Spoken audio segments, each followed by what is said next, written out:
Good evening, everyone, and welcome to the 14th annual Ron McCallum Debate on Industrial Relations, the Halloween special. Tonight's debate topic is artificial intelligence at work, trick or treat. As artificial intelligence develops, it can seem scary at times in that uncanny valley like Frankenstein's monster between living and dead, human and non-human.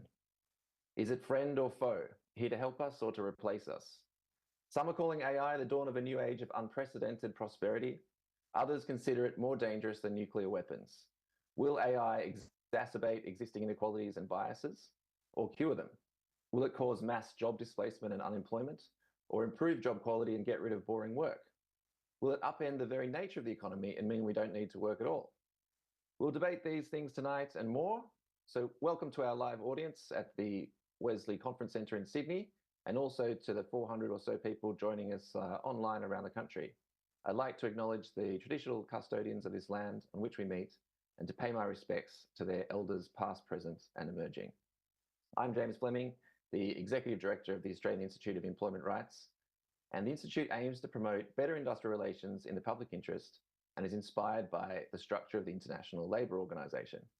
So we try to promote new and bold ideas for debate and AIER reform, and to encourage fundamental labour standards and social dialogue between unions, business and government. We put on events like this, we write submissions, and we publish the Journal of Work and Ideas. We've put some of our ideas for how regulation can keep work fair and also keep ahead of technological change like AI in our latest book, A New Work Relations Architecture. And we're giving copies of that away to everybody who's in attendance tonight, if you'd like one. And if you like what we're doing and you want to support us, please consider buying a copy for a friend. You can purchase it half price from our website with the discount code DEBATE2024. And please consider joining the Institute as a member or subscribing to our mailing list. So a big thanks to our esteemed debate participants and keynote speakers, and to our main sponsors tonight, Harmer's Workplace Lawyers, who helps make this debate possible. We've also got a lucky door prize tonight, and thank you to Murray Proctor and his colleagues at Franklin Athanasius Cullen Lawyers in Queensland for sponsoring tonight's prize, which is a $200 book voucher from Booktopia. So I actually used AI to pick someone from at random from the registration list, and the winner is Linda Hauser from the Queensland Nurses and Midwives Union. So congratulations, Linda. We'll get that voucher to you. So now turning to tonight's proceedings and the order of events, we're going to explore the immense promise and spooky dark side of artificial intelligence and work. And we're going to do it by first showing you a 3-minute film we've produced introducing the topic. Then you're going to hear from John Richotte at the International Labour Organization. And apologies, he's joining us from Geneva, but we've had a technical difficulty and we're not getting vision from him. So that will just be by audio. Then you're going to hear from the Minister for Workplace Relations, Senator Murray Watt, and then the Shadow Minister, Senator Michaelia. And then you'll hear from our beloved patron, Emeritus Professor Ron McCallum. After that, we'll get into the debate, which will be between a panel of union leaders, workers, business representatives, and experts.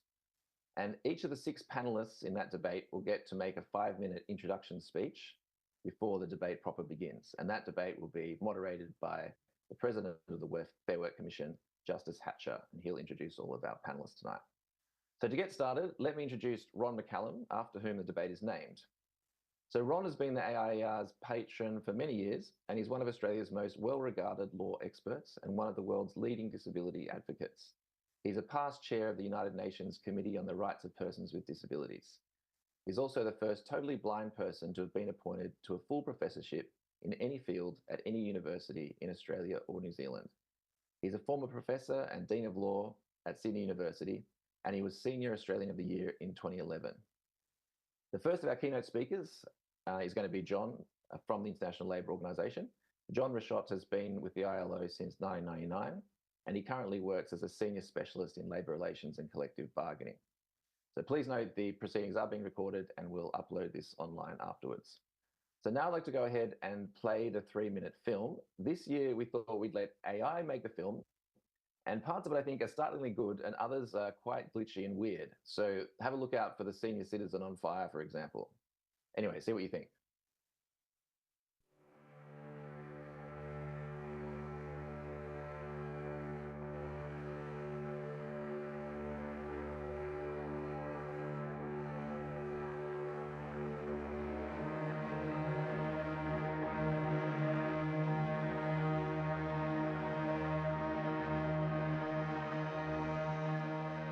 Shadows lengthen, jack-o'-lanterns flicker, and a chill wind whispers through the streets. It's Halloween, a night of tricks and treats, where the line between reality and fantasy blurs. But this year, a new kind of fear is creeping in, a fear more profound than any ghost story. The robots are coming, not just for factory floors, but for offices and white-collar jobs too. Artificial intelligence is rapidly learning to perform tasks once thought to be exclusively human. The threat of displacement looms large, casting a shadow of uncertainty over the future of work. Stephen Hawking's words echo in the darkness. The rise of powerful AI will either be the best or the worst thing ever to happen to humanity.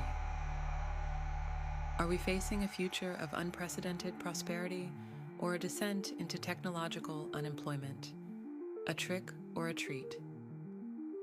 Nick Bostrom, in his book Superintelligence, paints a stark picture of AI's potential dangers, urging us to consider the existential risks before it's too late. Will AI truly liberate us from mundane tasks, freeing us to pursue more meaningful work? Or will it render us obsolete, replaced by algorithms and robots? The promise is immense: increased productivity, groundbreaking discoveries, and solutions to some of humanity's most pressing challenges. But at what cost? As we stand on the precipice of this AI revolution, we are faced with more questions than answers. How do we ensure a just transition for workers? How do we prevent bias and discrimination from being encoded into our algorithms? And how do we safeguard our privacy in an increasingly surveilled world? Tonight, we delve into these questions and more in our Halloween special debate. Join us as we explore the eerie landscape of AI and work and try to discern the tricks from the treats. This Halloween, the future of work is being rewritten.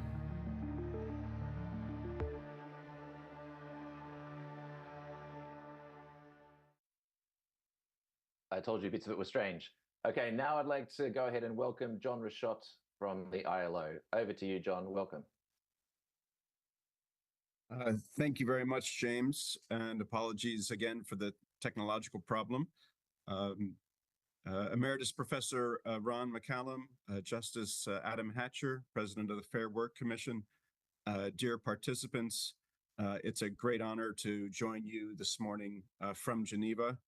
That was a fascinating clip that we just watched. The topic of artificial intelligence has naturally become one of great importance to the ILO due to its impact on the world of work.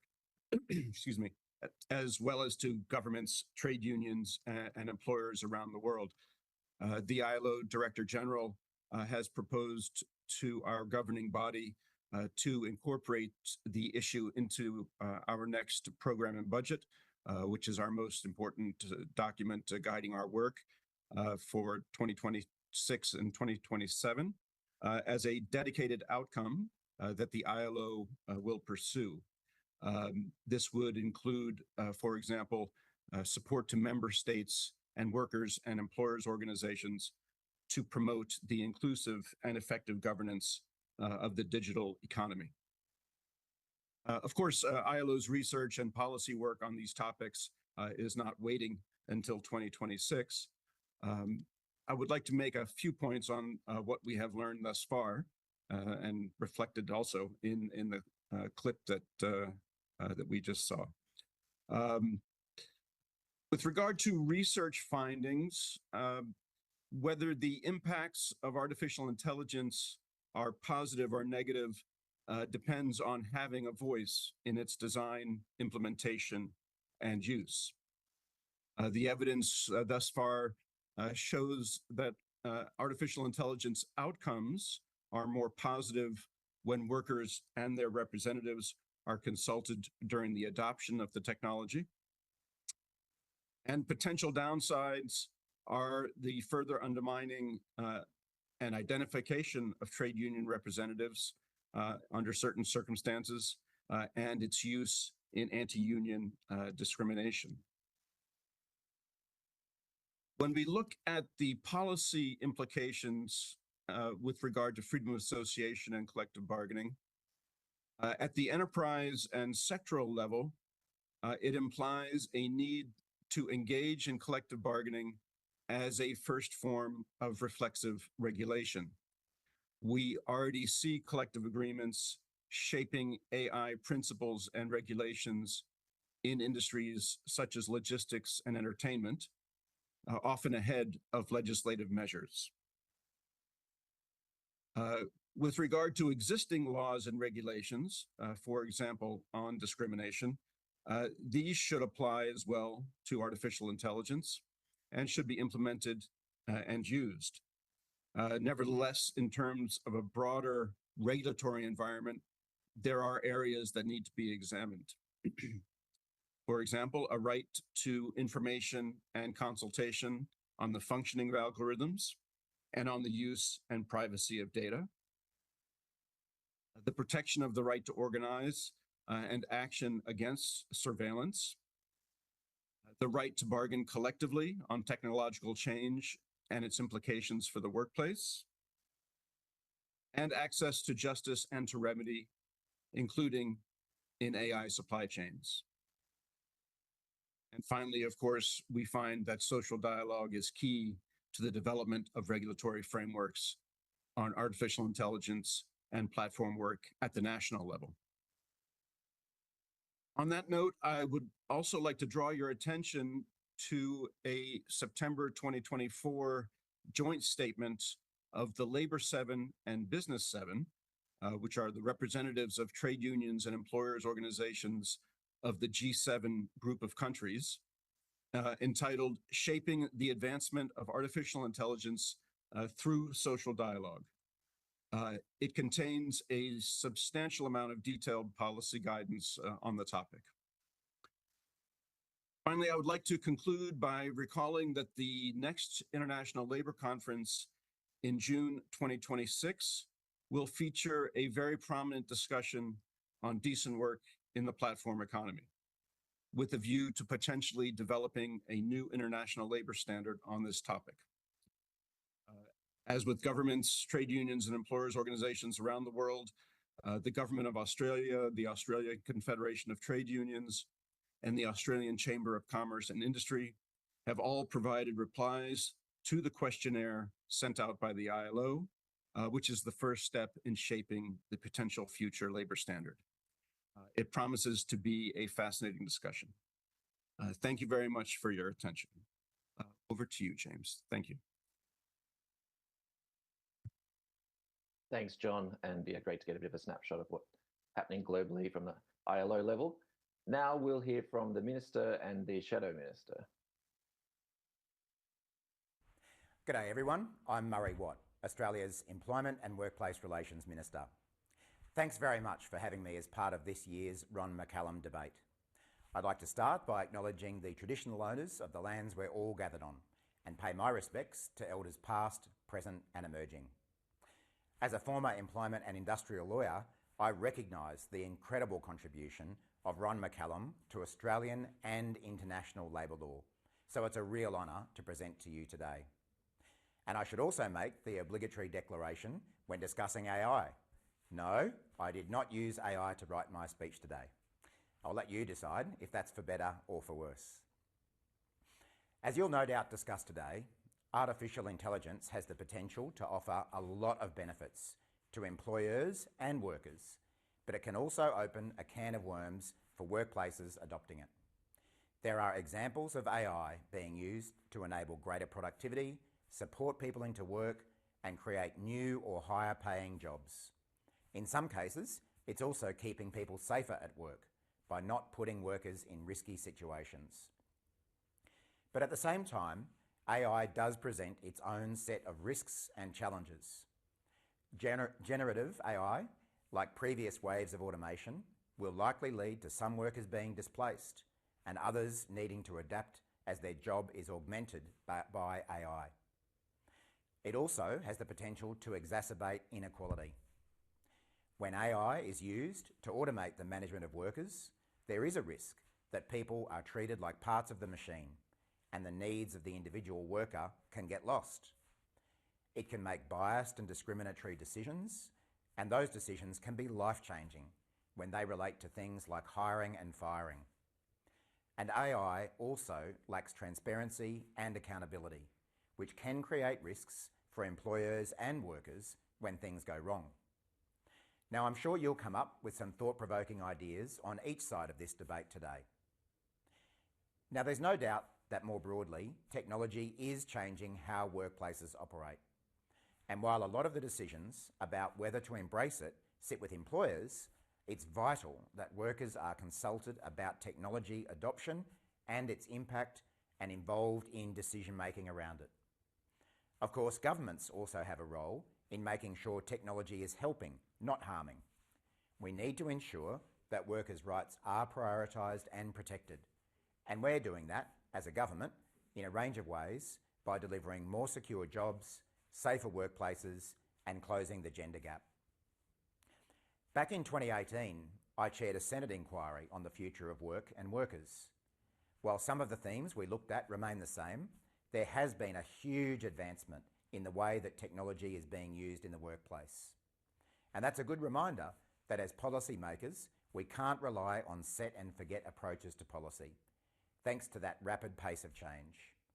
We need laws and programs that are responsive to change and that provide a contemporary framework of rights and responsibilities.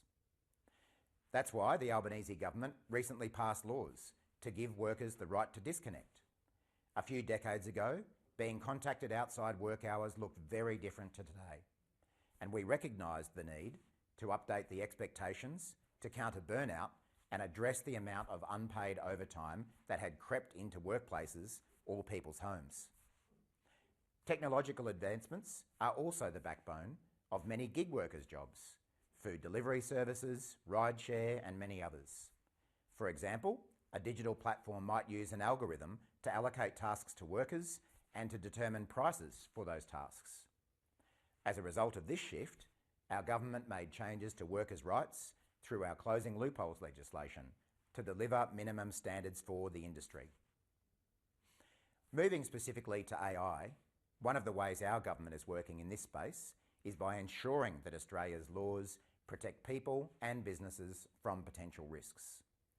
Through my colleague, Minister Husick, our government has released draft mandatory guardrails for the safe and responsible use of AI in high-risk settings. This is to make sure that development and deployment of AI systems by organisations are being tested and are transparent, with clear accountability when things go wrong. We've received around 300 submissions and we're currently considering them before announcing the next steps. My predecessor in this portfolio, Tony Burke, also requested the House Standing Committee on Employment, Education and Training look into the digital transformation of workplaces.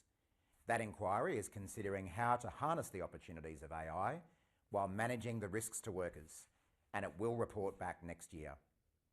And finally, we've tasked Jobs and Skills Australia to undertake a capacity study on generative AI and its implications across the labour market and skills system. This will help determine how skills requirements will change over time, which occupations will be most affected, and how we can get more Aussies into digital jobs. So in summary, we recognise the potential benefits of AI to businesses and to workers, but that shouldn't come at a cost to rights and conditions. That means we need to ensure that we minimise the risks through providing appropriate protections for workers. Best of luck with the debate today. I look forward to hearing your views as we all shape these protections and take advantage of the benefits that AI can provide. Thanks a lot. Ladies and gentlemen, I'm delighted to contribute this keynote address to the Ron McCallum Debate for 2024. The topic of the debate, AI Trick or Treat, is extremely apt, and not just because it's being held on Halloween. Today we stand on the brink of a transformative era, the age of artificial intelligence. As we look to the future of work, we're confronted with a landscape rich with possibilities, yet fraught with challenges. The rapid advancement of AI technology has sparked dreams of improved job quality and enhanced wages, and yet it has simultaneously ignited fears of job displacement, unemployment, and widening inequalities. The recently released Council of Small Business Organisations Australia Small Business Perspective report, it says that AI has the potential to transform productivity and innovation, increase profits, and position small businesses to solve Australia's productivity crisis. The report says that despite the rapid uptake in some parts of the small business community, many business owners are concerned at the astonishing speed of AI growth and capabilities, as well as the potential risks they present. COSBOA and other industry leaders are calling on the government to collaborate on a comprehensive framework to ensure Australia and the small business community benefit from AI's transformative opportunities. And they're right. The questions we must confront are profound.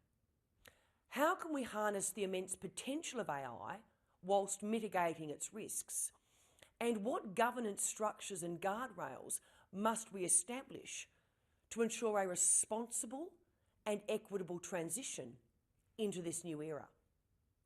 Let's begin by acknowledging the optimism surrounding AI.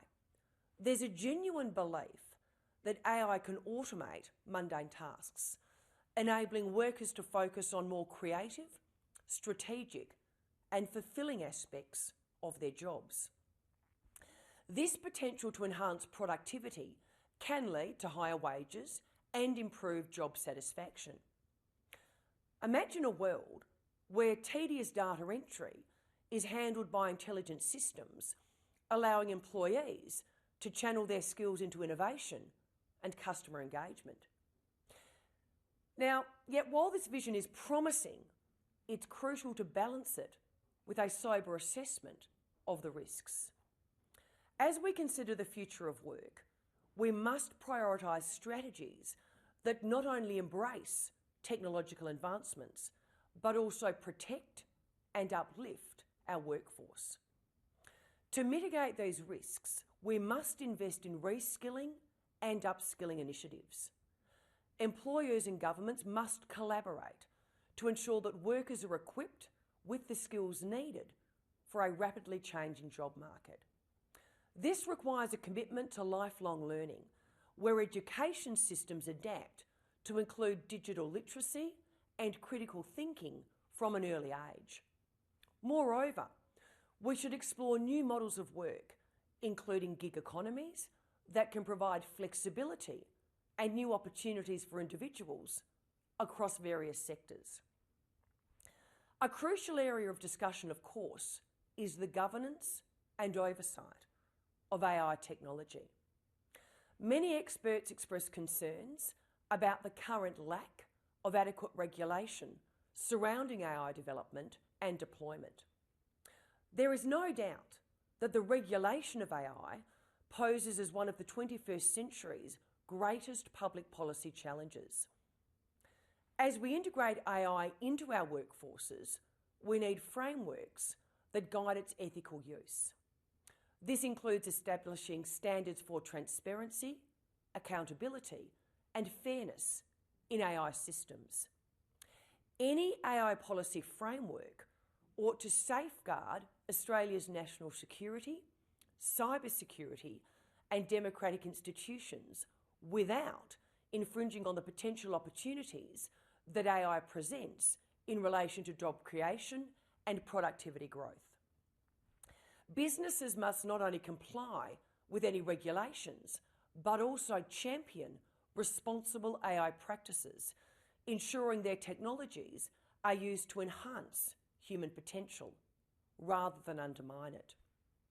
In conclusion, the future of work in the age of artificial intelligence holds tremendous promise, but it also requires our vigilance and action. By committing to reskilling, addressing inequalities, and instituting robust governance, we can create a workplace that not only thrives on technological advancement, but also prioritises human dignity and opportunity. Government should work with businesses, the job creators of our economy, to shape a future where AI empowers us, enhances our work, and uplifts our communities. Together we can ensure that the future of work is not just defined by technology, but by shared values of fairness, inclusion, innovation, and increased productivity. I'll now hand over to Ron McCallum. Stage is yours, Ron. Thank you, James. Good evening, all. I'm humbled that this is the 14th Ron McCallum Debate, and I wish to thank all the panel, and particularly my dear friend Michael Harmer and Harmer's Workplace Lawyers, and President Adam Hatcher, President of the Fair Work Commission. And I thank the Minister and the Shadow Minister for their incisive remarks. In his latest book, called On Leadership, Lessons for the 21st Century, Tony Blair makes the point in Chapter 18 that governments and all politicians must come to grips and understand, and he uses the keyword generative AI because of its capacity to do good or to do evil. Where did it all begin? We begin with algorithms. What are algorithms? They are coded messages which are sent to computers to show them how to operate. They're named after algorithmi, and I'm using his Latin name here, or Latinized name. He was a 9th century Persian mathematician who came to fame by rewriting the Ptolemaic mathematics of the 1st century AD, or in the Common Era. Algorithms have about them an algebraical quality in the manner in which they can issue very complex commands.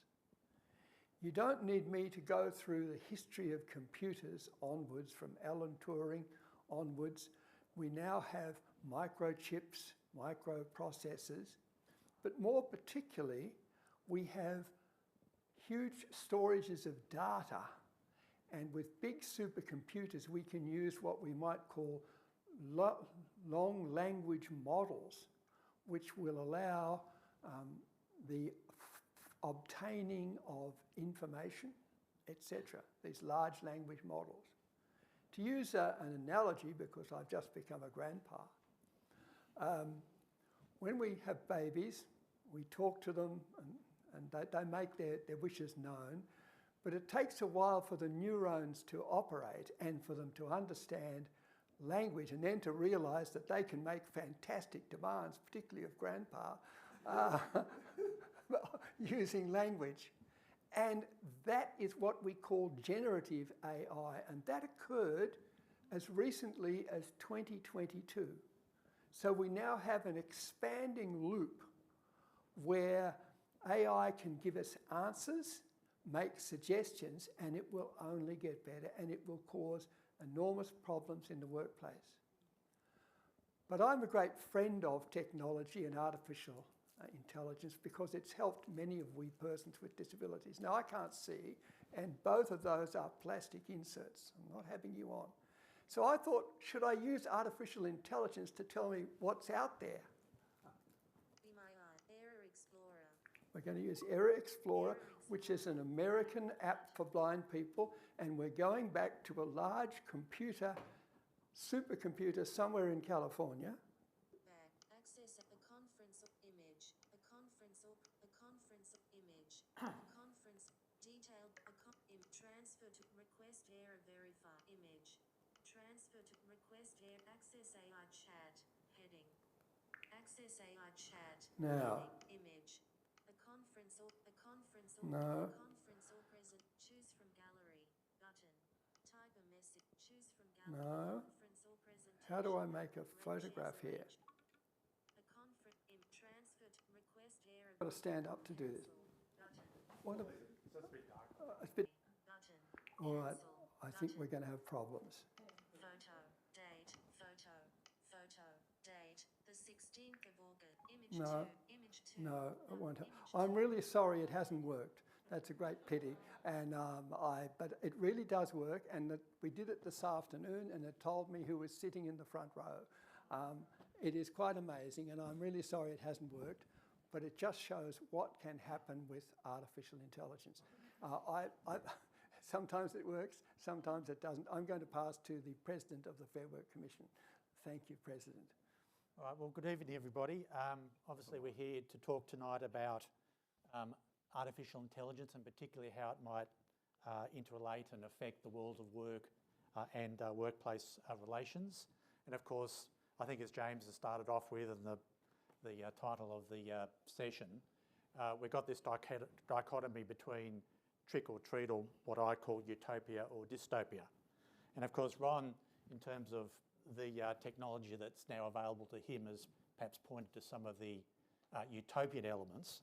I just want to paint a little scenario for perhaps a dystopian element. So let's imagine you have a major corporation. It puts AI cameras, it runs a parcel delivery workforce.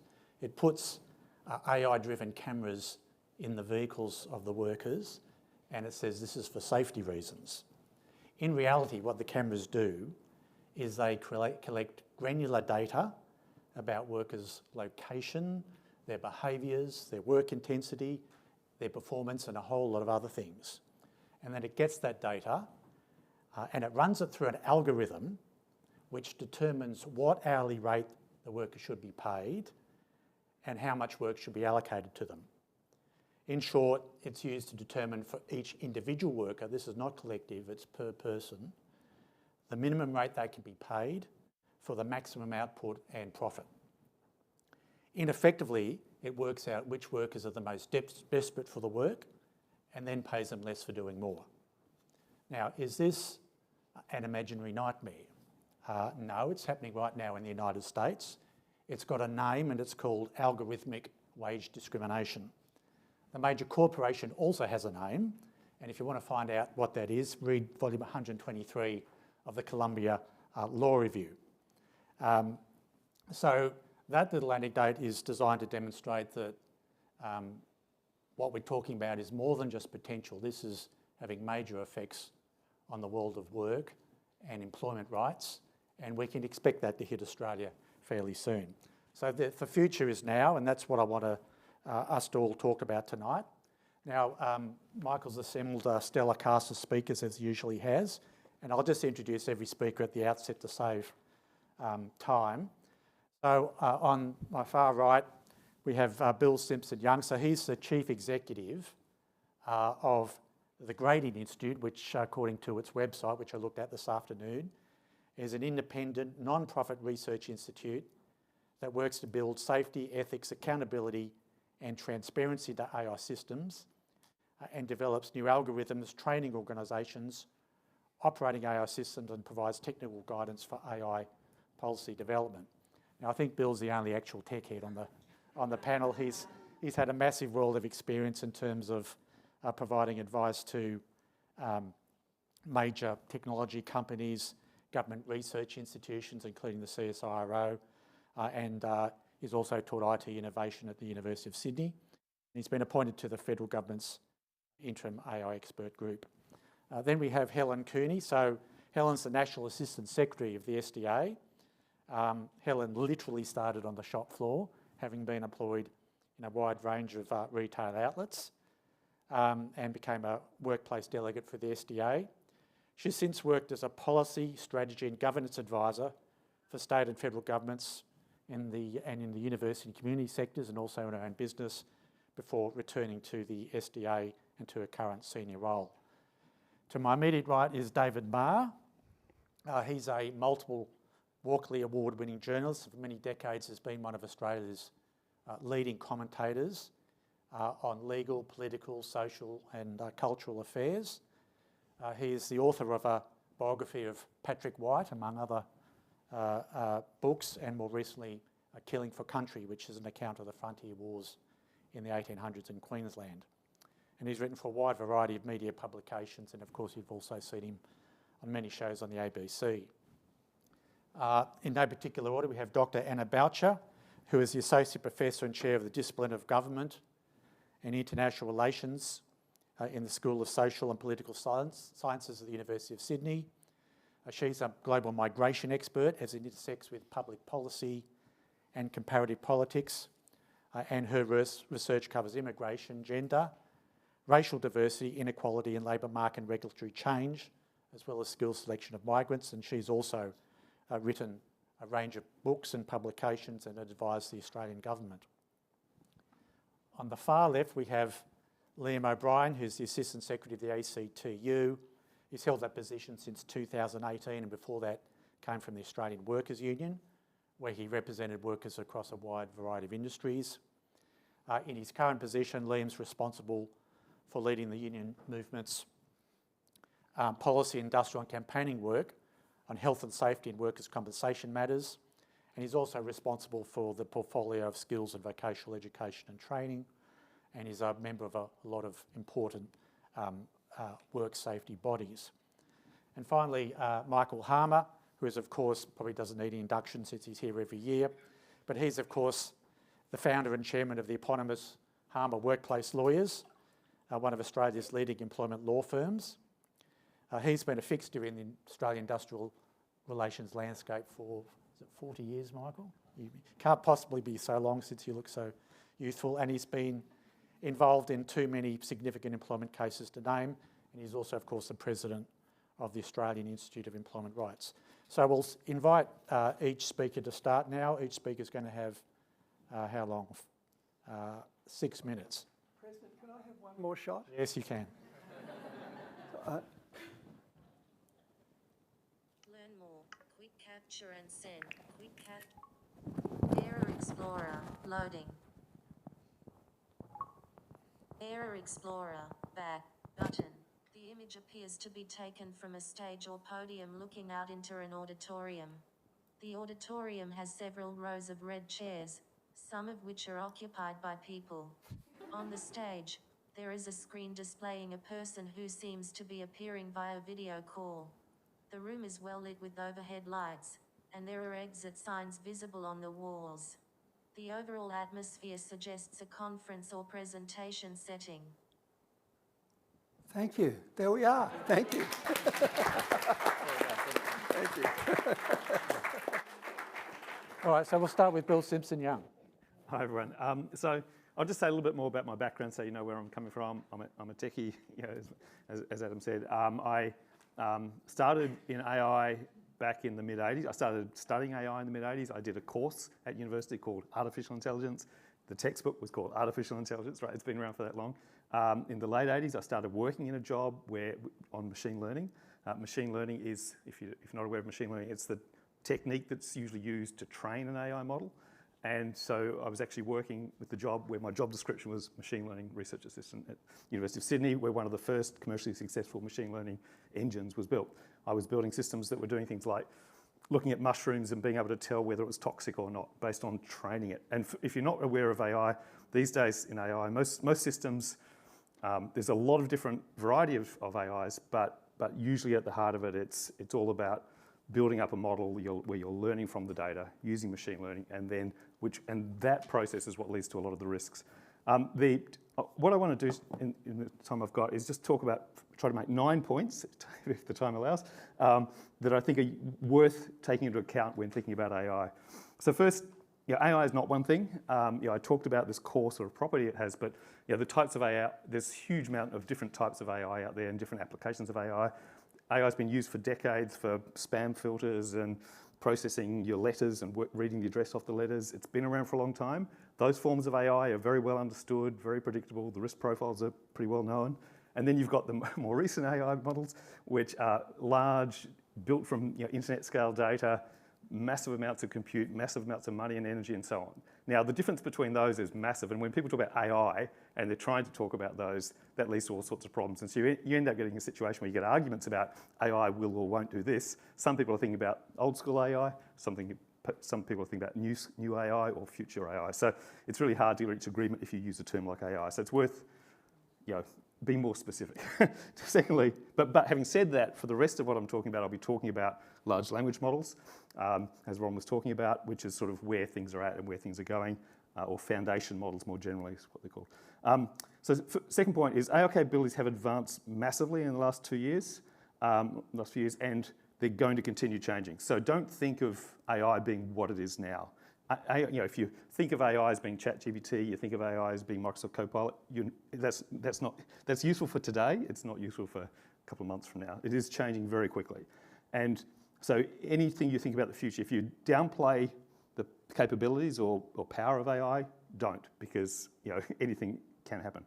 Third point I want to make is that AI does have a potential, massive potential for positive impact on the world. You just have to look at examples like Google DeepMind's AlphaFold. This was solving the problem of how you build a 3D protein structure from amino acids. It used to take years to do one protein. Now they've done 200 million, which is pretty much all the known proteins have now been mapped into 3D structures, and that's now being used to create new drugs and so on. All very new, just over the last few years now. They've had to stop whole conferences. We're all about protein discovery, because now you just press a button and discover it. What you've got now is you've got now 2 million researchers, scientists around the world now using those tools in 190 different countries. So a lot of science is just being radically changed in the last couple of years, and that will lead to massive good things. So there's a lot of good things happening. Education will be transformed. New South Wales is doing a lot of good work in that area with the New South Wales EduChat that's been trialled in 50 schools. The way in which it's not just about giving access to ChatGPT, it's about helping people on their learning journey, and you'll see a lot of really good things coming in education. Fourth point I want to make is that with foundation models, these large language models, new capabilities emerge without being designed in. So, when people train these big models with large amounts of data and large amounts of compute, you end up getting capabilities like document summarization, translation between particular languages that no one actually designed. It's just in the data, and these capabilities emerge. And so sometimes these big companies, they build these models, they release them, and sometimes they don't even know about capabilities until a few months later. So there's a lot of uncertainty about the actual capability, a lot of uncertainty about how they actually work, why they do what they do, and that is still a scientific problem people are trying to solve. And we're working on that along with many others. How do you actually understand how they work? How do you understand the risks they have? Fifth point I want to make is, although, for 30 seconds more, although those new capabilities do emerge, those capabilities aren't necessarily ethical. So you get this capability, really powerful capabilities, but they're not necessarily ethical, they're not necessarily accurate. So that leads to lots of risk.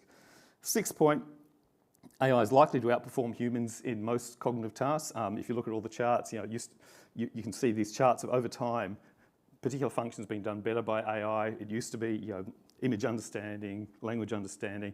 Maths is now pretty much at that point. A couple of weeks ago, or a month ago or so, an AI model got a silver medalist in the Maths Olympiad. I'll just finish off now. So the main thing to know is, if you're going to be successful in the future, you need to be able to supervise machine learning, supervise AI systems. Having skills at supervising AI systems is going to be a key skill. They're going to be there.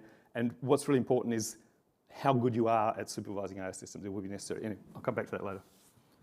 All right, Helen, do you want to go next? 38% of Australians are stocking up on candy in the hope that small children might trick or treat in their neighbourhood tonight. And I am, I suspect, it's the majority of that 38%, off to buy candy, knowing full well that no children will be knocking on my front door. The theme of tonight is a retail one. My industry profits from American cultural imperialism. They are not candies, they are lollies, but it is my intent that my industry does not deliver American-style industrial outcomes.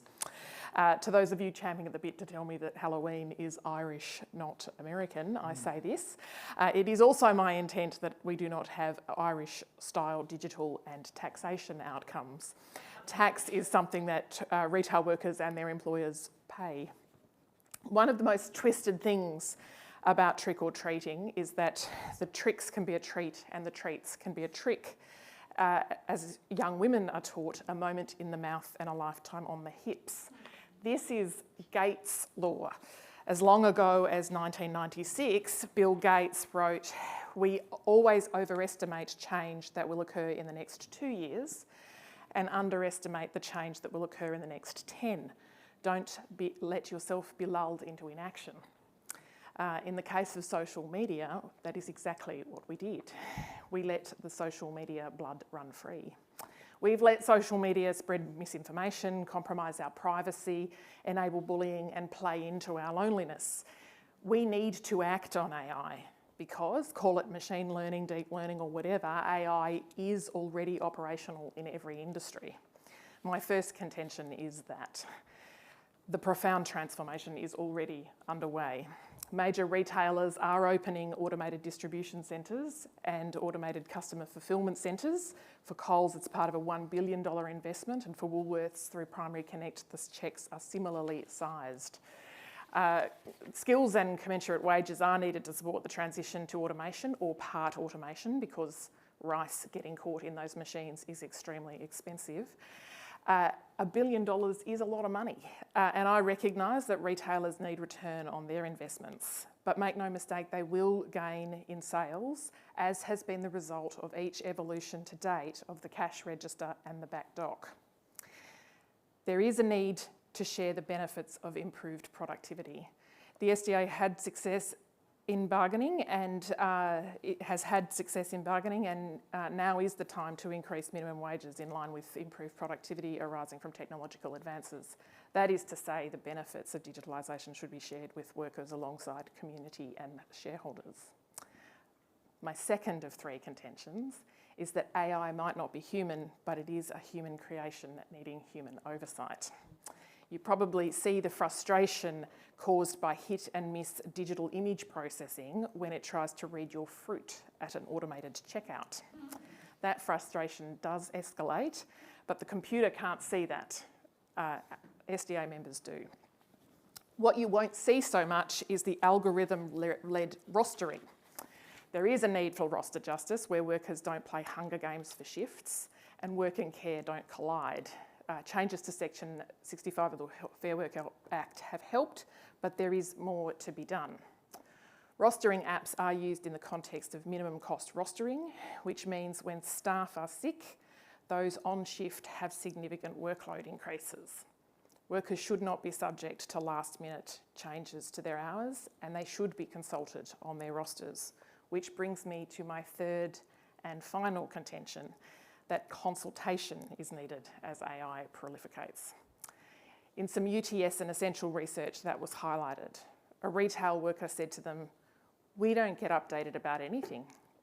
And if it is, it's normally a rumour about what's going on. We don't actually get told what it is. How does it work? How is it going to affect us? How is it going to benefit us?" For anyone who has any workplace health and safety expertise, this quote should send chills down your spine. Human oversight is needed to avoid AI blowing up systems of work and us noticing too late to prevent injuries. Thank you. I look forward to the questions. David. I work at the ABC, but I'm here this evening to speak only for my union, the MEAA. I've been scraped. That biography of Patrick White took me 6 years. It's been hoovered up to teach AI how to think. It was done without my permission and with no return to me. A biography of Garfield Barwick that took 3 years of my life, scraped without permission, no returns to me. This is theft. I put years of my life and all the skill I can muster into my writing. It's my living. And book after book, article after article is being stolen. The business model of the big Silicon Valley tech companies developing AI is theft. Our own work, and this is what makes it worse, our own work is being used to teach machines to replace us. Don't tell me you can't write an algorithm to calculate my tiny, tiny cut of the immense profits of AI. No task is too complex or subtle for AI. They can learn to pay their bills. We writers, journalists, authors, poets, playwrights, screenwriters live under the protection of that great 18th century invention, copyright. Something as bold is needed from government now to save us from the tech companies gobbling up our work. If it is to be used by anyone else, let them barter for it, let them pay. At stake are rights other than copyright, moral rights, for instance, the right to be acknowledged as the author of work, the right to your own voice, the right to your likeness, both so easily copied by AI these days. Last year, over 11,000 Hollywood screenwriters struck for 5 months, largely to prevent film and television companies dumping them and turning to AI. The outcome was far from perfect, but not for the first time. Hollywood, of all places, has dramatised the conflicts that lie ahead. AI has arrived. We can't legislate it away. We know it is going to do immense good. We know it will change the way journalists and writers work, as it will change the work of lawyers and doctors and accountants, and much of this will be good. None of the professions, at least the respectable ones, will be untouched by AI. Of particular worry for writers and journalists are the license agreements that allow Instagram and Twitter and Adobe to use for training purposes anything posted on their platforms. It's non-negotiable, so you're left to decide whether to lose the audience those platforms bring by withholding your work, or hand it over knowing it's going to be used in the work of learning to imitate the world, machines learning to imitate the world. But it is possible to regulate the use of AI. The MEAA is calling for laws requiring disclosure of data used to train AI and enforcing the right of creators to consent and be paid for their work. We call it the 3 Cs: consultation, consent, compensation. Little understood, perhaps, is the challenge of AI to training. We learn to be journalists doing the bread and butter work that AI can now do effortlessly. The same is true for lawyers and accountants. How do we learn if machines can do the chores that once taught us our profession? I can't tell you how many dull years of hard work it goes into turning someone into Laura Tingle or Annabel Crabb. Surveyed a few months ago, 86% of journalists said they were extremely or moderately concerned about the rise of AI. We are as worried about the spread of misinformation and deliberately harmful content as we are about the theft of our work and the future of our jobs. In other words, we're approaching this as citizens as well as journalists. So many ways we all once had of knowing the truth are falling away. Photographs are a cinch to fake and have been for ages, actually. Ditto documents. But now film is just as easy. In the age of AI, we can no longer trust our eyes. So much about AI will be magnificent. It can be tamed, and it must be, by governments on behalf not only of writers and journalists, but all those who have developed the essential skills of a civilised society. The task will take courage and ingenuity. It will take more than simply dialing up a chat box and asking, how can we rein you in? Liam, do you want to go next? Absolutely. Thank you. I want to build on some of the comments made so far, and in particular those that Helen made, and point out that we are on 2 fundamental pathways before us. Or, in keeping with tonight's tradition and the spirit, there are 2 doors which we can open. One that reveals treats and another that brings us tricks. On the positive pathway, there is one where a worker voice is meaningfully involved in decisions made around the introduction and use of AI.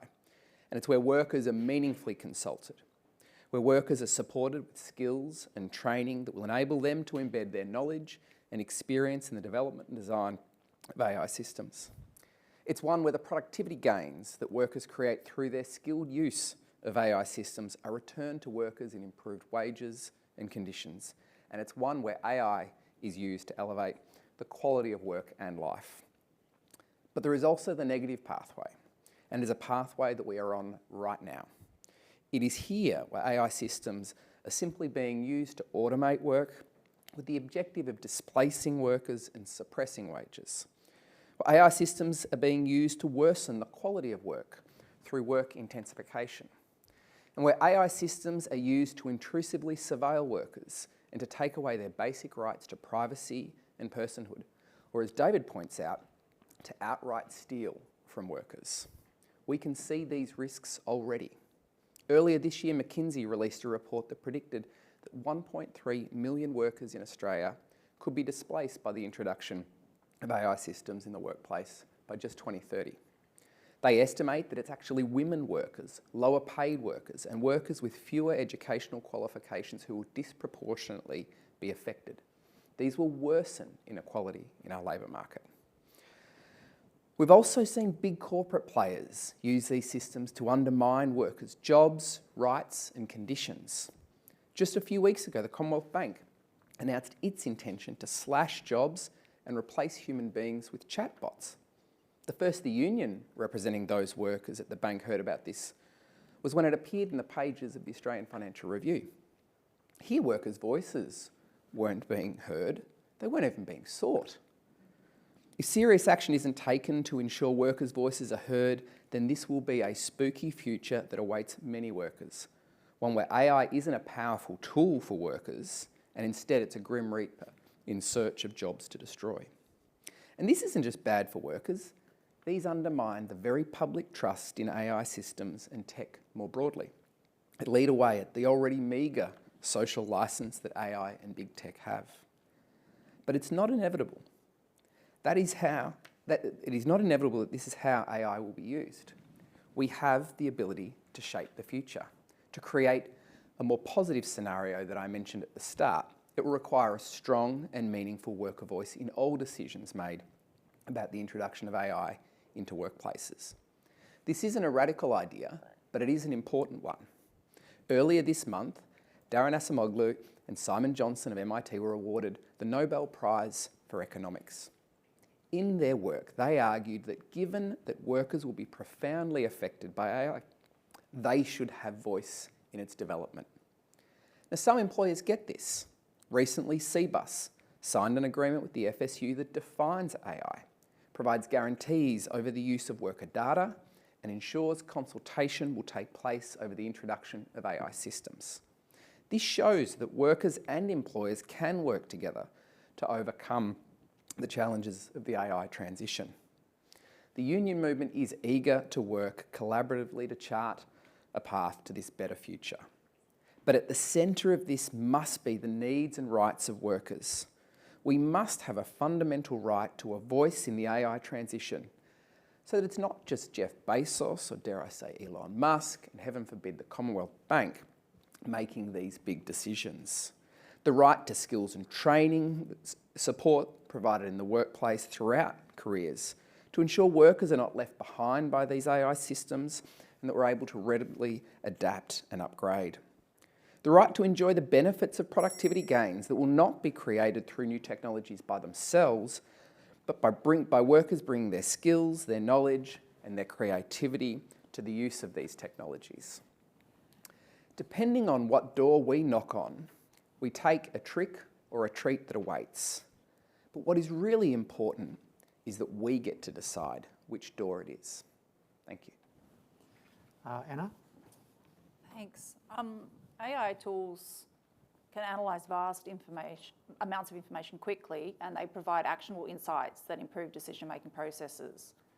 It's therefore not surprising that they've become important in HR processes, and this provokes issues that are perennial in the workplace, including bias and fairness in hiring, promotion and performance evaluation. The potential negative effects of AI in the workplace can be at the sector level, enterprise-specific, or individual, such as bias or unfairness in individual decisions around hiring and unemployment. Algorithmic decision-making, ADM, and discrimination is my focus. Bias, unfairness, opacity, unpredictability are all core issues that can arise at an individual level through ADM. Discriminatory outcomes can be a product of social sorting that can occur through ADM methods, and because ADM is often created by designers from certain ethnic, gender, ableist or social backgrounds. Therefore, reflecting their own biases as creators or the input data that they use or, for instance, assumptions underpinning algorithmic formula. All of this can lead to biased outcomes. For instance, input data in large data models is rarely tested on First Nations people. Discrimination can be hard to prove if undertaken by a machine and not a human, and the burden of proof can be hard to displace in ADM discrimination, according to AI legal expert Natalie Sherd. ADM can engage in a form of so-called proxy discrimination. For instance, postcode may be used, and this can be a proxy for either social class or ethnic background, yet those attributes can be hard to trace. It is long established that ADM can demonstrate bias in hiring and other forms of HR management, including in international corporations, but also pre-application. For instance, recruiters use predictive methods on LinkedIn to identify the best candidates for positions and then engage in a quick CV pre-screen. And some of these methods can reinforce prior job outcomes. In their article, Discriminated by Algorithm, Kirkling and Werner argue that ADM-based HR selection can overlook relative to opportunity, for instance, people with career breaks. ADM has been demonstrated to raise heightened risks for people with disability applying for a job, and they are rarely involved in the development of such tools. Identifying bias in hiring is challenging at the best of times, but can be even harder when ADM is involved. A study done by Amazon, they developed a recruitment tool like the one I've mentioned on LinkedIn that ranked candidates from 0 to 5. It was trained on 10 years of input data that was largely of men, given their dominance in the tech sector. The algorithm penalised CVs with the word woman, and it focused on CVs with verbs used more by men than women, so-called aggressive masculine language, such as executed and captured. So there's a hot tip: use executed in your CV. Amazon tried to address these flaws, but it was impossible to ameliorate them. On the other hand, AI may also draw a light on workplace bias. It can reduce bias in selection by analysing all applications for an equal amount of time, whereas humans can focus in on one application for more time. A study by EMSI Burning Glass scraped the entire website job application processes and career trajectories on LinkedIn and Seek in the United States, and it demonstrated systemic gender bias in some companies in terms of promotion. And it then published that data in the Wall Street Journal. And the companies contacted Burning Glass and got insights about how to improve gender equality and the advancement of women in their companies. So that's an excellent example of the kind of big data analysis that AI can generate about the workplace that would be impossible for individual coders to achieve. Some AI tools are so risky that anti-discrimination law experts argue they should never be used in the workplace, such as face recognition. And one possible intervention is where assisted AI is used for selection. Applicants should have the capacity to offer insights on that. But that's also very rarely the case in Australia, although I do understand it's been used in the United States. In short, AI trick or treat when it comes to fair recruitment. Mainly it appears trick, but with a few powerful treats thrown in for good measure. Thank you, Michael. All right, thank you. Look, I'm going to address this topic tonight from the perspective of an employer in a small to medium enterprise in Australia, but also as a partner in a global alliance involving some 1,750 employment lawyers across 31 countries, several thousand employees. And I'm one of 6 lawyers on a global quality committee, and artificial intelligence has a lot to do with quality in our legal services industry. When ChatGPT-3 came out, some of our employees, far more adept than I at at any sort of IT, and I should say that's probably every employee in our firm, got together with our IT consultant and imposed a ban on ChatGPT-3 because of its lack of ability to ensure quality in the provision of services to our clients. And that ban stays in place today with ChatGPT-4. But we are using artificial intelligence in a tailored way, and we have currently sizing up a new document management system that carries a number of artificial intelligence benefits, including automatic e-filing, fantastic document retrieval, and it looks like it's going to greatly enhance the productivity of finance, administration and lawyering within our firm. A couple of our team leaders just came back from the global AGM of our Global Alliance. It was held in Turkey this year.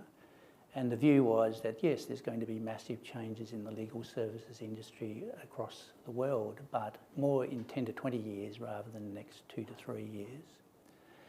In terms of utilisation of artificial intelligence and its impact on lawyering, we're employment lawyers. We're currently conducting an investigation for the largest employer in Australia, has in excess of 400,000 employees. At the same time, we're trying to service an individual employee who has been bullied. For either role, I would not send along anyone without a high level of emotional intelligence, a high level of empathy and interpersonal perspicacity. Indeed, if I sent along a bot, I would lose the work, whether that's the largest employer in the country or one individual who has been bullied. So I don't see a great deal of interference with our level of workers in our firm. We, as part of enterprise bargaining with the United Services Union, have already given a commitment to develop a code on impact on workers in the legal services industry as part of an enterprise bargaining process that we're currently undergoing. And I think that's important for all employers. Now, if you expand that out to Australian industry, I think it'd be true to say that Australian employers are cautiously optimistic about the utilisation of artificial intelligence. There's currently in excess of 60% of Australian employers, based upon a 2024 survey, who are actively engaging with artificial intelligence. But across Australia, in excess of 80% of Australian workers are utilising artificial intelligence in their jobs. In other words, if you're an employer, you need to strategically look at artificial intelligence, have a policy and control its utilisation to the benefit of your business and not allow your workers to get ahead of the game and drag down quality issues with hallucinations that might impact your customers. Now, in terms of the adoption of artificial intelligence by Australian employers, obviously the large cybersecurity scares that have occurred in Australia, the robo-debt debacle, have discouraged uptake across Australia.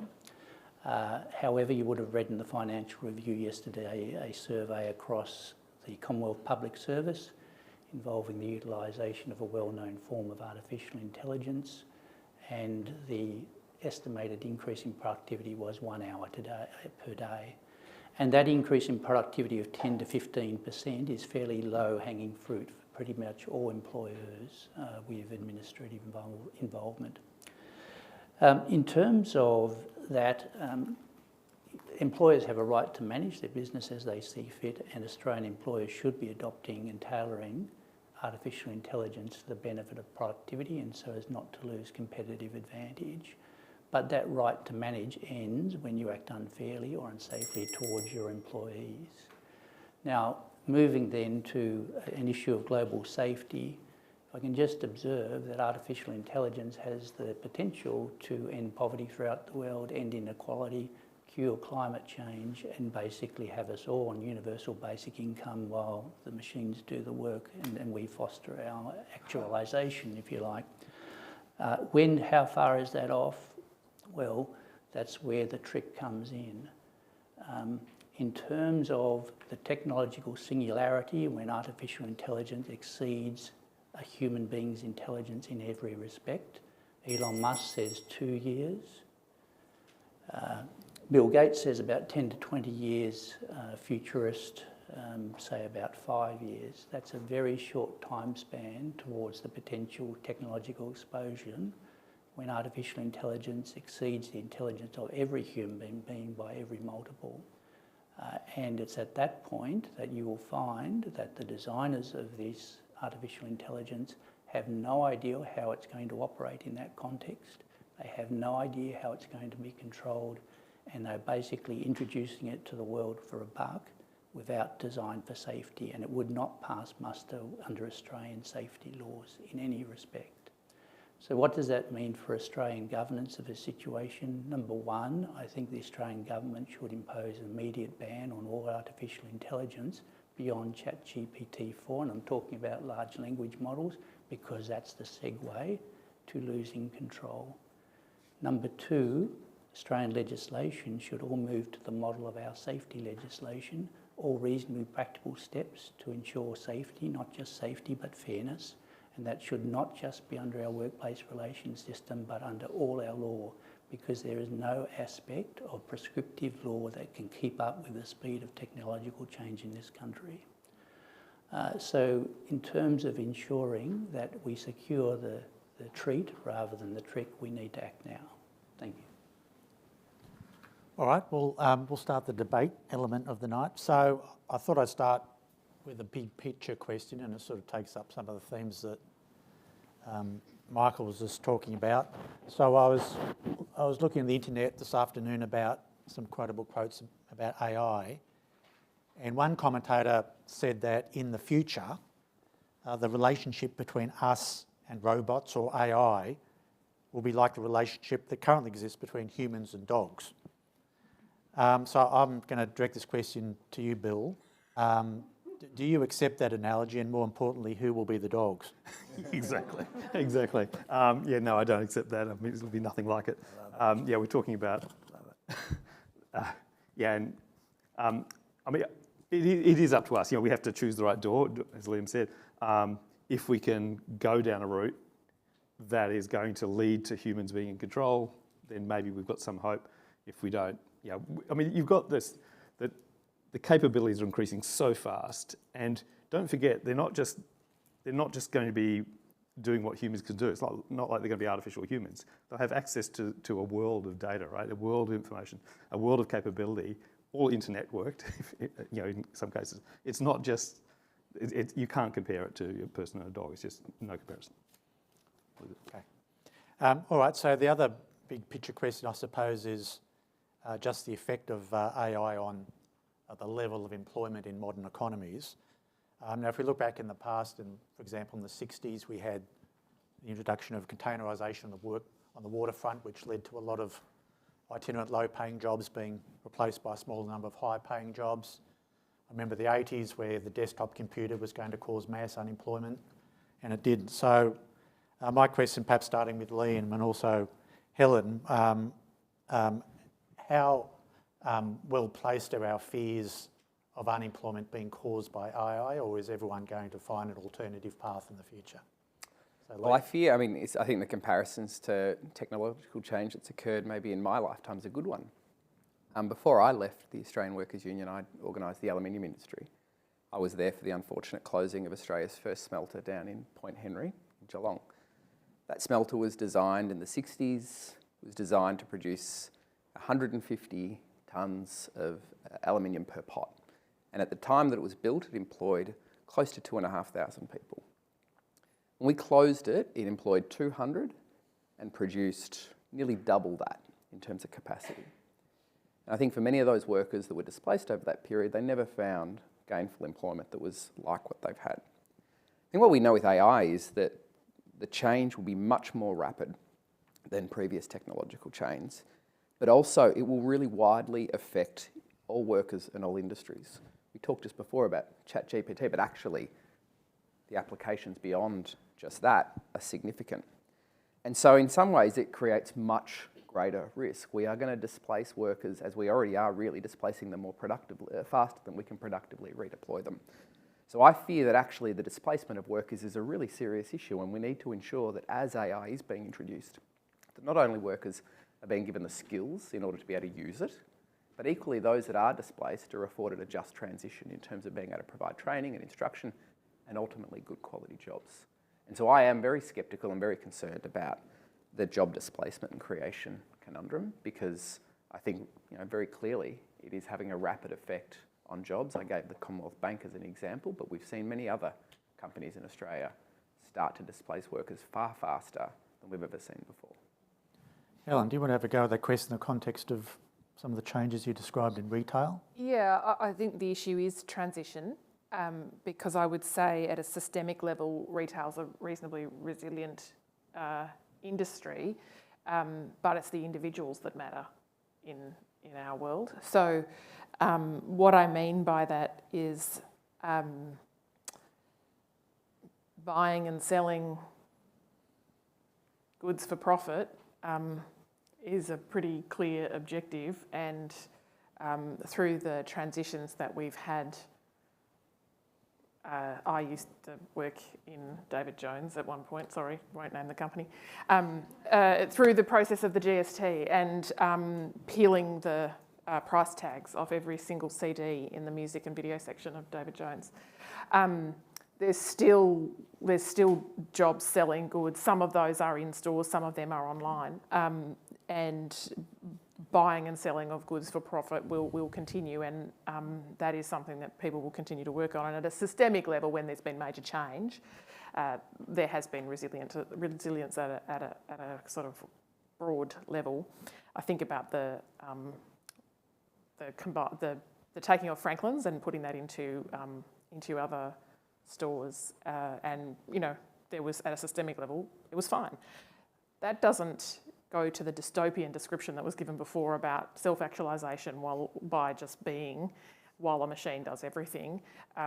That world of the individual, the human, who makes a difference by contributing through work. If you have individuals who are not consulted, who are not going through a process of human oversight of transition, then you won't get the outcomes for those people, and people matter.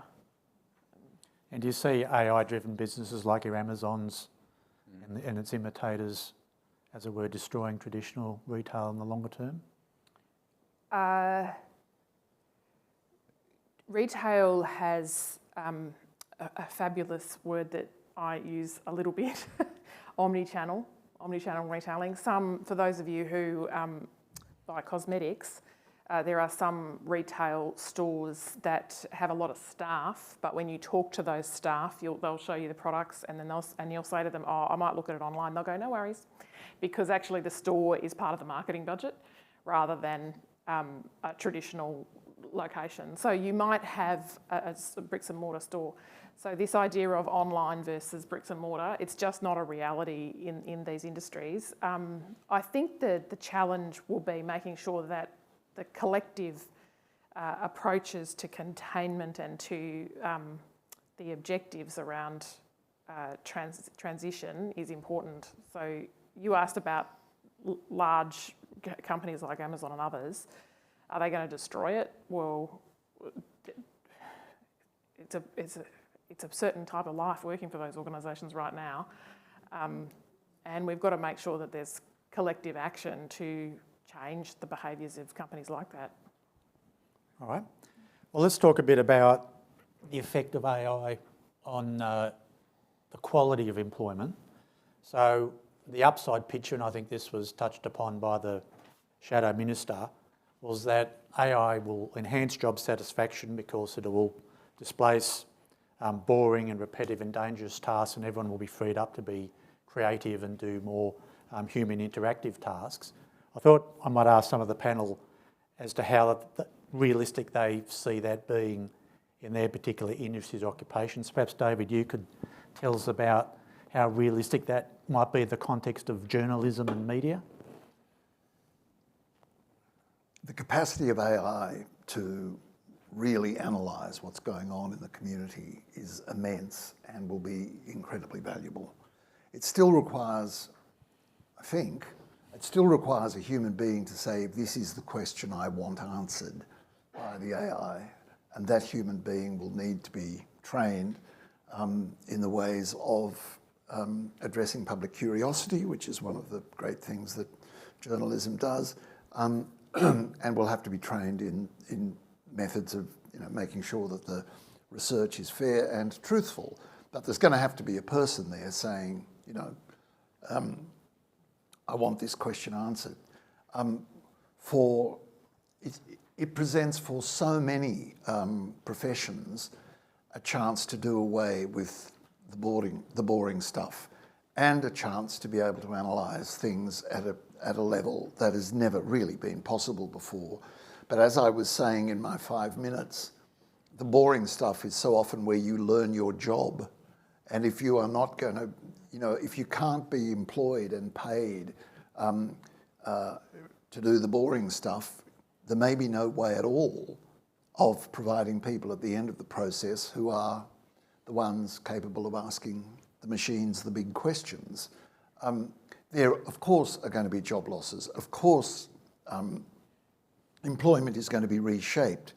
Could I add one thing to what's already been said, which is that job losses are not just a matter of individual justice. What we're seeing in the United States of America at the moment is a society that failed to give just transition to its workers when it deindustrialised across the Rust Belt states. They are the people at the moment who may well elect next week a criminal tyrant to run them because they have become completely exasperated about the solutions to the predicament of their worlds. This is about, ultimately, it is about the flavour of the politics of a country and where that country is going to go. And as for the notion, sir, of the possibility of it all, the proceeds being so beautifully and evenly distributed that we will all be able to live on social wages underneath mango trees and enjoying our lives, there is absolutely nothing in the record of technological advance in the last century that suggests the benefits will be equally shared. I'm certainly going to come back to that, but can I ask the same question of you, Michael, in terms of the legal profession? You were talking about the effects that AI has had at your firm and perhaps more broadly. But again, do you see this utopia of removing the boring and repetitive tasks and everyone being freed up to do creative work as being a realistic prospect for the legal profession? There's no question that it's going to impact and I guess remove a large amount of low-level repetitive work. I might just reflect on the whole issue of the transition. I think there's been a number of aspects of technological innovation over the last couple of centuries where everyone's thought the sky was falling in and actually more jobs have been created. And I just note that the World Economic Forum in 2020 estimated that there'd be $85 million lost across, 85 million jobs lost across the globe through artificial intelligence, but 95 million created. They conducted a further analysis in 2023 post the large learning models and came up with $83 million jobs lost, 69 million created. So it is turning against, but it's not as extensive as one would expect. And certainly in our area, there's no question a lot of things that are currently done by paralegals, etc., could be displaced. But in our firm, I won't be because we need that touch of people. I think we'll be greatly enhanced by artificial intelligence and we'll work collaboratively with it. I think we're going to find a lot of jobs created around the need for artificial intelligence advisors. Certainly I could do with one at the moment, and I've spent a lot of time with my IT consultant on just that. So I think as with the advent of many changes, I think there is the possibility short term, prior to the singularity, of there being much job creation, almost equivalent to jobs lost, just changes we've seen. And if it's well managed, I think we can look after a lot of people. It's post-singularity where I think we need a halt and some careful sculpting to deliver the treat rather than the trick. But I won't go back into that. All right, and Michael, do you see that higher level work like submissions to courts and tribunals might be prepared with AI? I think we're already seeing that at some levels, but at some stage it will get so good that we can't pick it anymore. Yeah, look, there's been cases around the world already where people have come up with list of authorities that have turned out to be something less than accurate and got in a bit of strife, including disciplinary process in our profession. But look, what I do see it doing is reducing some of the tremendous costs and bottlenecks of access to justice in Australia. If you look at the whole issue of alternative dispute resolution and I guess pre-dispute assessment by an expert, I think it's going to be very helpful going into conciliation or mediation to have an assessment by artificial intelligence. I think counsel assisting should be appointed to every court assisted by artificial intelligence. And yes, we'll never lose the benefit of a judge, but I'd like to see a lot of the cost, expense and I guess obfuscation of justice that occurs through lack of access removed through artificial intelligence. And I think that can happen and I think that would be a great contribution to our country. All right, so let's talk about some of the new jobs that might be created through AI. So Bill, you started talking about the skills that one might need in the AI workplace. Can you expand upon that? I heard recently that there's a whole new profession of people who know what the right question is to ask AI to do. Yeah, as I was saying before, don't think about AIs even when they're performing human-like tasks. They don't work the same way as humans. They will do some things better, they'll do some things worse, they'll make mistakes, right? And there's a lot of mistakes they'll make. And for someone who in the workforce who's got access to AIs, it's critical that they understand the basics of how they work, the basics of how they go wrong, their risk profile. And that isn't going to go away because they're not going to be, for a while, I mean, at least for the next 3 or 4 years, it'll be essential to have humans. I mean, there's lots of examples now where you've got people using AIs and not knowing how. Here's a good example. This is a recent paper. They in the US, they interviewed the researchers interviewed 50 physicians, and those 50 physicians, they got some who were using AI to do diagnosis and general diagnosis. Some who were using AI, some who were not using AI, and some who where the AI just did it by themselves, right? And so who won, right? So the best results on average were from the AI systems doing the diagnosis. That was the best result on average. But when you took at the individuals, there was this massive variability between the individuals. There were some who were always worse, some humans with using AI always worse, and some humans using AIs who were always better. And so the ones who actually understood when to override the AI decision did really well. But having an appropriate calibrated trust in the machine and knowing when it was right and when it was wrong was a key skill that some people had and some people didn't. And so that's sort of traditional AI with, but that's still continuing with Gen AI. So you'll have some people who are really good at overseeing AI, some questioning it when they should be questioning it, not questioning when they don't need to, and then some who will be bad. And that's going to be a key differentiator between skills. It sounds to me like a high skill level job. That is, it doesn't sound to me like your displaced blue collar worker is going to get a job in monitoring AI. Is that right? I think there'll be a lot of jobs in monitoring AI. Some will. I think most where it's necessary to have a human overseeing it, often they'll be high skilled. They'll need to have skills. They'll need to have that understanding. They'll need to know when to override. So yeah. All right. Anna, you were talking before about the way AI might affect issues of discrimination and equality.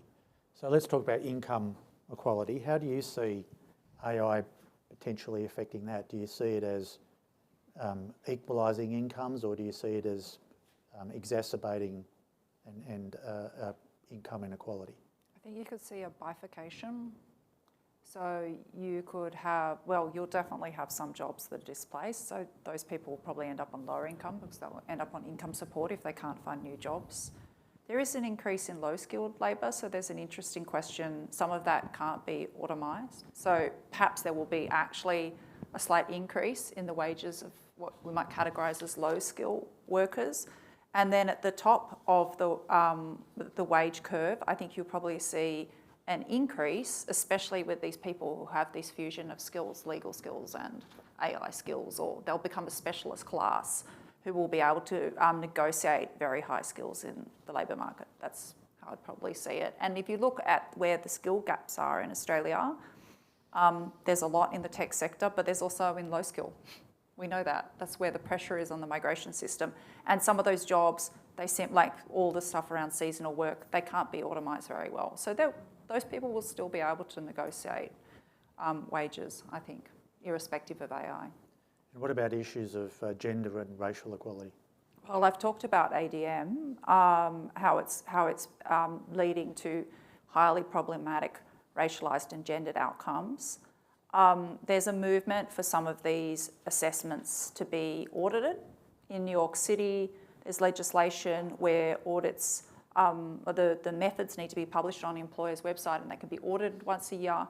But from what I understand, there's limits to the audits that can get at these questions of inequality because sometimes the data is like a black box and it can be hard to get into the assumptions, or sometimes the data is private and it's not accessible. So maybe I'm too cynical. I feel like I'm the cynic on this panel.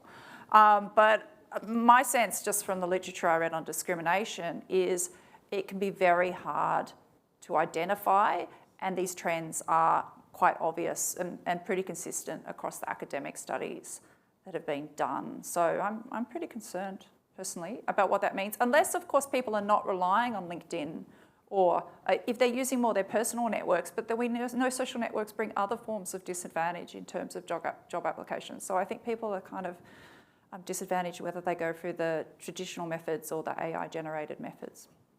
Well, this leads me to my special question for you, Michael Harmer. Following on from Anna's comments. So your firm obviously has done a lot of general protections cases over the years. And as you know, one of the key issues in those cases is identifying who the decision maker was and working out the reasons. How does that work if the decision maker is an algorithm and there's no human involved? I think we'll be having regard to the corporation still that is in charge of the undertaking. But there's certainly scope, I think, as I indicated before, for adjustment of our laws so that persons conducting businesses or undertakings have to act safely and fairly, universally. And as I said before, I think that has to apply everywhere. But corporations with AI won't escape culpability, I wouldn't have thought, even under the current regime.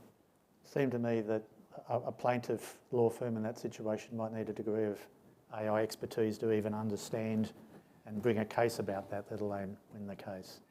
Yeah, I sort of say thank goodness for the statutory presumption, and over to the employer with the reverse onus to prove that the AI did not take into account anything discriminatory, and I will call an expert in Anna and we'll do them like a dinner. But there you go.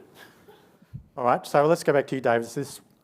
This touched upon something you raised before. So can we find a way to share the productivity benefits of AI across our society, or do you think we're just doomed to a situation where all the benefits are captured by a small number of tech companies and other giant corporations? Well, unfortunately, the sharing of the bounty of AI is not going to be something done by AI.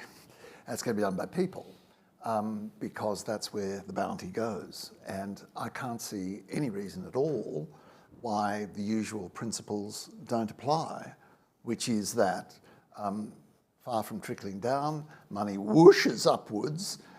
Its natural state is to rise, and the only way in which that can be dealt with is by difficult legislation, by government action.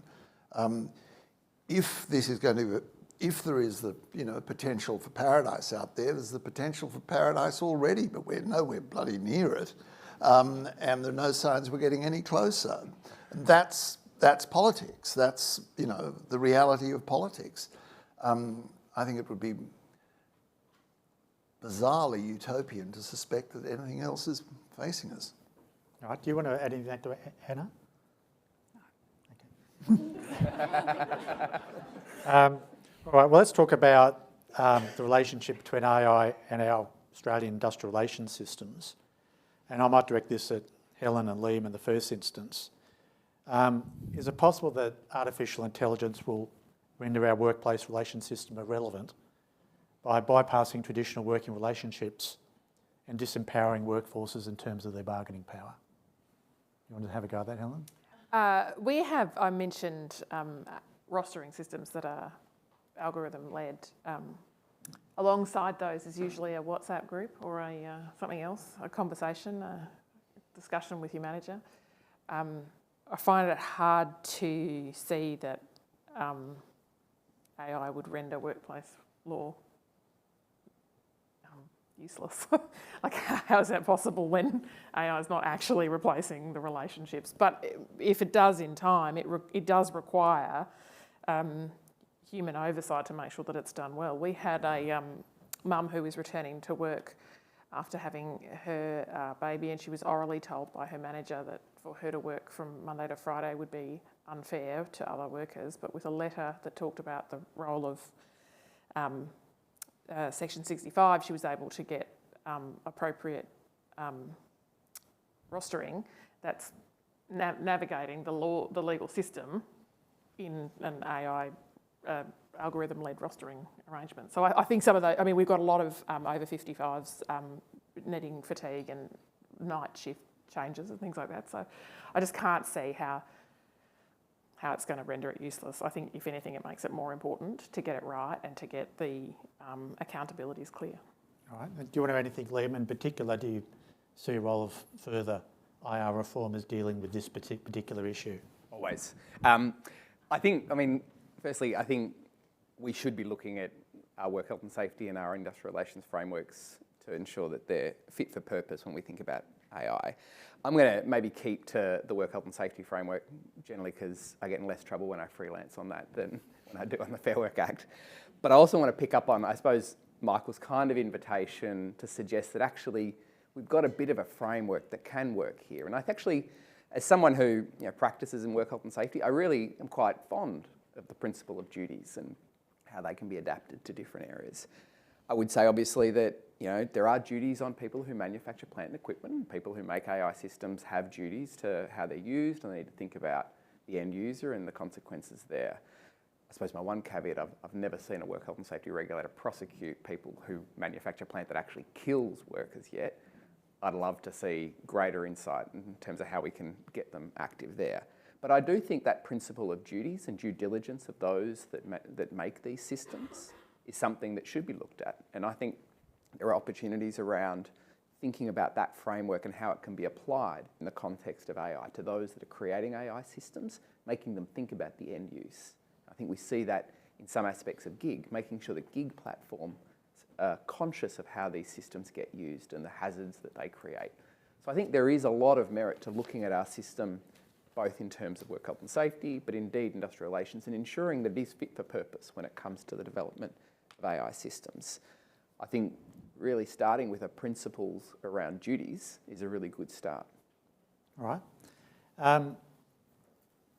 There's obviously ethical issues that can arise from the use of AI in the workplace. So I'll ask this to you, Bill, in the first instance. How might we go about developing an appropriate legal and ethical framework for the use of AI? And is that viable in the face of international competitive pressures competing against countries which will no doubt allow AI to be used in a totally unregulated fashion? Yeah, so in Australia in 2019, the federal government through Department of Industry, Science and Resources released AI ethics principles, so 9 principles that things like transparency, accountability and so on, but with details of those that should apply for all AI systems. More recently, just last month, the government released their draft mandatory guardrails, including some options for possible regulatory approaches to implement those mandatory guardrails after those are developed further. In parallel to that, the government just released a document on a voluntary AI safety standard for industry that has almost identical mandatory guardrails for voluntary use for industry to start adopting those now. We're involved in writing those, and I'm involved with both. But with the development of those, both the guardrails and the voluntary AI safety standard, there was a lot of consideration for global consistency. And this was coming from industry. Industry was saying, please make sure, a lot of industry in Australia works globally, that they use software that comes from overseas, they export software overseas. So there was a real attempt to take a global approach. There is a lot of work happening globally in trying to ensure AI is being used safely, ethically and responsibly, both coming from the standards, the AI standards from ISO, from International Standards Organisation, working on, they've already got about 30 different AI-related standards now. And then, so the Australian government is trying to bring those into the draft regulations they're working on. In addition, there's in terms of AI safety specifically, there was a really good move started by the UK under Rishi Sunak last year to have a global AI safety summit, which had 35 countries coming in, including China, including US, including UK, including Australia, and large agreement on the requirements for these big large language models to be able to be operated safely. And then in November this year, there's actually 11 of those countries, 10 countries in the EU are getting together to talk about how to actually do this for real. So there is both in terms of sort of general responsible use of AI in companies and keeping the big models safe. There is a lot of global cooperation happening now. I just got today a draft of a new report from the UK AI Safety Institute saying, can you review this because we're going to release it in a couple of weeks, and doing the same thing with the US as well. So we're sort of very much tied into this global network. So there is a lot of discussion going. It's still going to be an issue because there still will be some countries that go rogue, but there's an attempt in that safety community to keep China involved and keep other countries involved, but there will be some rogue countries here. So do you want to add anything to that, Anna? That is, how realistic do you think it is to put in place an enforceable and effective legal framework for the use of AI, both nationally and internationally? There's been some stuff in Europe, the General Data Protections Regulation, Article 22, that gives platform workers the right for human intervention on the conditions of their work.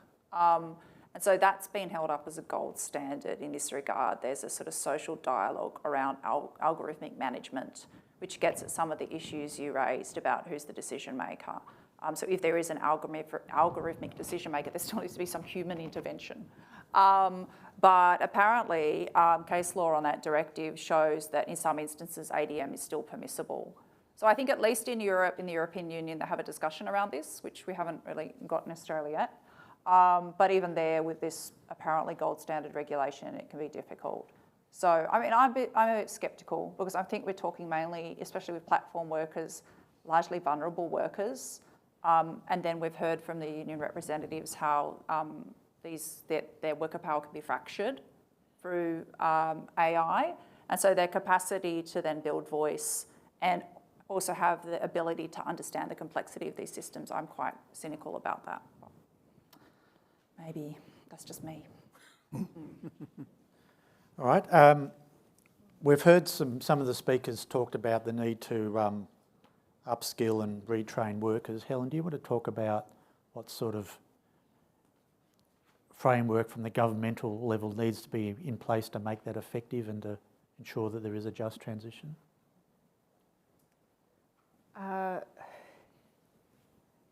There is a governmental need to invest in skills and jobs, and we know that the current government, one of their first acts was to have a Jobs and Skills Summit, which then the first bill was the Jobs and Skills Australia bill in Parliament.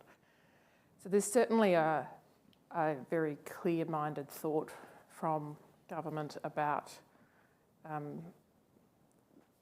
the demand for skills as we go through a transition process. I think we do need to assure ourselves with the process of transition that redundancy is thought about in a way that acknowledges the need to avoid the community impacts that David was speaking about earlier. In particular, I have a personal view that the distinction drawn between higher education and vocational education and training has been increasing over the last 20 years, and it's been extremely unhelpful.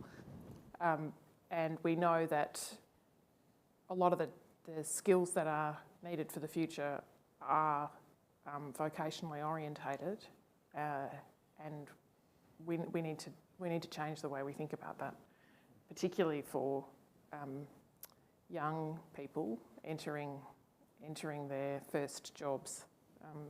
I'm not sure if that answers where you were going at with it, that's but right. Certainly the qualifications review process is about ensuring that the vocational education and training system is fit for the future. Where that lands is yet to be seen, but I certainly know the data from all of the data systems that the government's got shows that we have a great need for highly skilled workers, and we need to invest in education in order to get there. And it's my view that TAFE should be at the centre of that. And at the moment, it's not, and it needs to be. And I know that the government is working on that topic. All right. I might ask one last question, and anybody who wants to take this question can do so. We've heard a lot about the potential productivity bonanza that might arise from AI. As probably most of you know, and this is reported in the newspapers, Australia's productivity performance, at least as recorded, in the last few years has been very poor. That is, effectively, we've had no productivity growth overall for about the last at least 7 years. When do we start seeing the benefits of this productivity performance, or is there some problem with the way we're measuring it?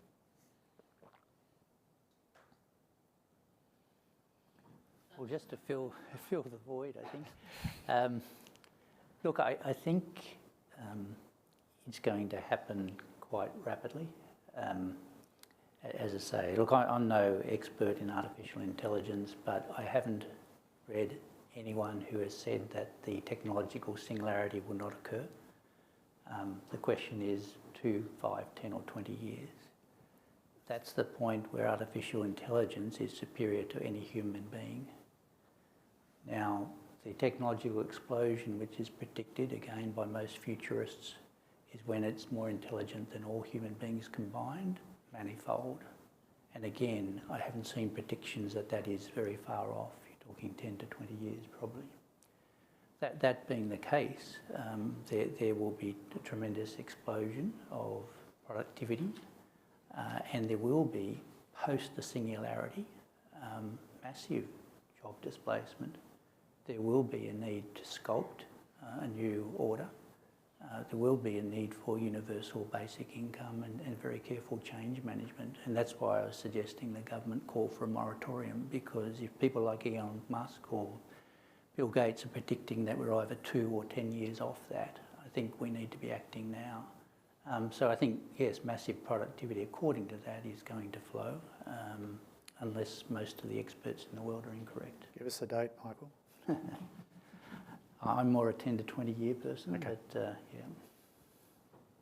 All right, well, thanks everybody. So now I'll ask Ron McCallum to give his perspective on the debate. Thank you very much, President. What a fascinating hour and a half, and I have learned a great deal. We began with Bill with his 5-minute presentation, and then in further interventions, showing us how complex is our notion of artificial intelligence. And particularly the key word is generative artificial intelligence and the different forms.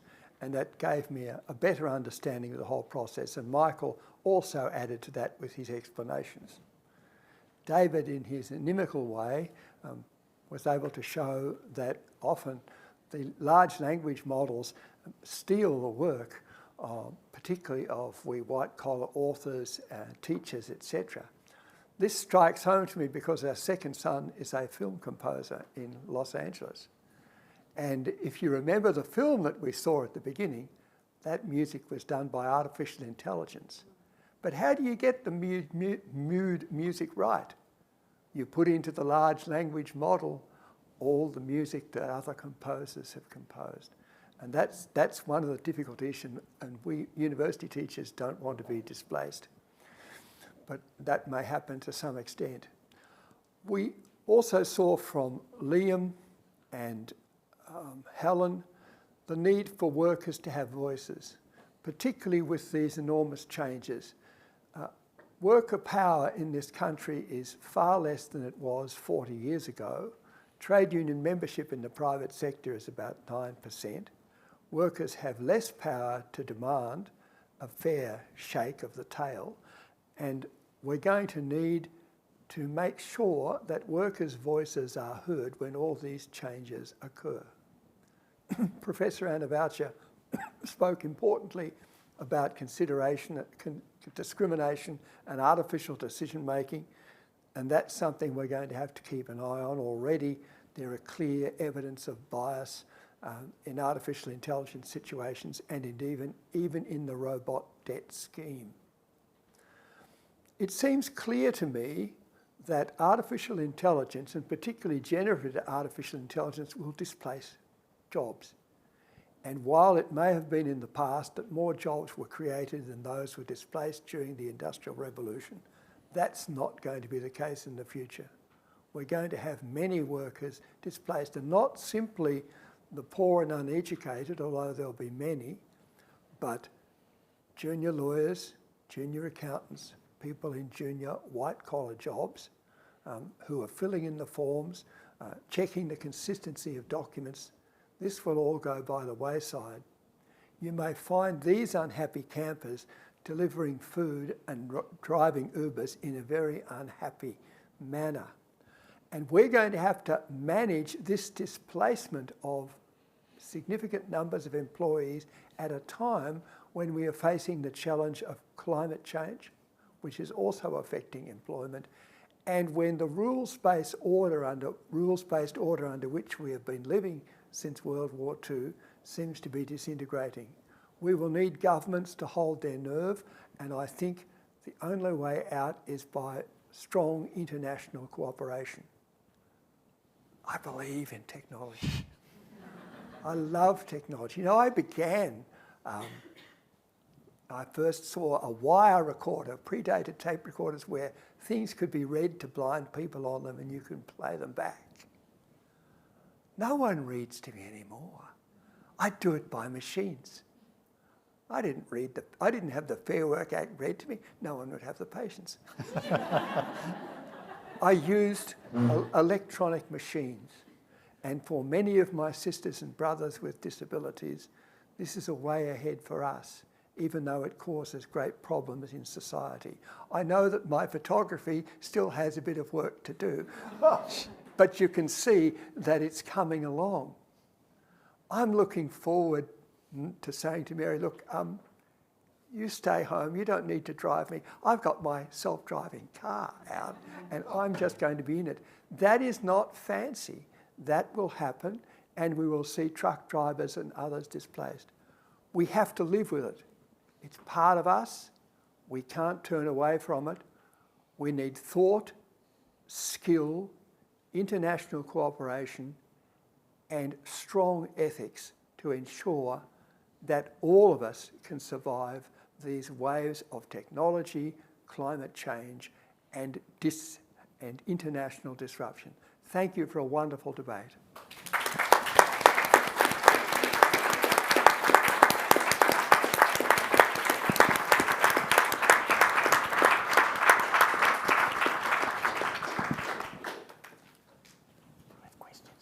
Thank you, Ron, and thank you to all of our magnificent speakers tonight. Thank you to Justice Hatcher for moderating such an interesting discussion.